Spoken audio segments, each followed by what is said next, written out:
আসসালামু আলাইকুম ভিউয়ার্স, সবাই কেমন আছেন? আশা করি সবাই অনেক ভালো আছেন। তো চলে আসলাম আপনাদের মাঝে নতুন একটি ভিডিও নিয়ে। আজ এই ভিডিওতে আপনাদেরকে দেখিয়ে দেব আপনার অ্যান্ড্রয়েড মোবাইল দিয়ে কল যায় না অথবা আপনার অ্যান্ড্রয়েড মোবাইলে কল আসে না। তো এই সমস্যাটা যদি আপনার অ্যান্ড্রয়েড মোবাইলে থাকে তাহলে আপনি কিভাবে সেটিং করার মাধ্যমে কয়েকটি কোড ডায়াল করে এই সমস্যার সমাধান করবেন।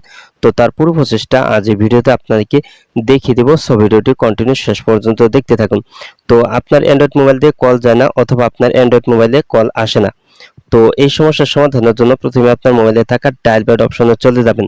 তো আপনার মোবাইলের ডায়াল প্যাড অপশনে আসার পর এখানে আপনি আপনার একটি কোড ডায়াল করবেন। তো সেই কোডটি কিভাবে ডায়াল করবেন সেটা এখন দেখিয়ে দিচ্ছি। তো এখানে আপনি #30# তো #30# এই কোডটি উঠিয়ে আপনি আপনার সিম থেকে ডায়াল করে দিবেন যদি আপনার মোবাইলে কোনো নাম্বার থেকে যদি কল না আসে।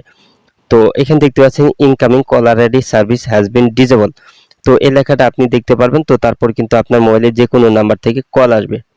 তো আপনি যদি কোনো নাম্বারে কল না করতে পারেন তো সেটা কিভাবে ঠিক করবেন সেটা এখন দেখিয়ে দিচ্ছি। তো এর জন্য #31# তো এই কোডটি ডায়াল করলেই কিন্তু আপনার মোবাইল থেকে কিন্তু আপনি যে কোনো নাম্বারে কিন্তু আপনি কল করতে পারবেন, কোনো সমস্যা হবে না। তো দেখতে পাচ্ছেন outgoing caller ID service has been disable.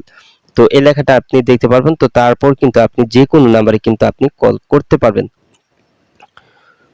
তো এভাবে আপনি এই দুটি সেটিং করে কিন্তু আপনার মোবাইলের আউটগোয়িং কল এবং ইনকামিং কল যদি বন্ধ থাকে সেক্ষেত্রে আপনি এই সেটিংটি করলে কিন্তু আপনার মোবাইল দিয়ে আপনি কল করতে পারবেন বা আপনার মোবাইলে কিন্তু কল আসবে, কোনো সমস্যা হবে না। তো আজ এই ছিল ভিডিওটি শেষ পর্যন্ত দেখার জন্য আপনাকে অসংখ্য ধন্যবাদ।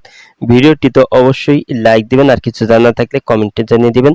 আর আপনি আমার এই চ্যানেলে নতুন ভিডিও করে থাকলে এরকম ইন্টারেস্টিং ভিডিও পেতে অবশ্যই ওপেন টেক ভিডিও ইউটিউব চ্যানেলটি সাবস্ক্রাইব করে পাশে বেল আইকনটি বাজিয়ে দিবেন সবার আগে নতুন ভিডিওর নোটিফিকেশন পাওয়ার জন্য।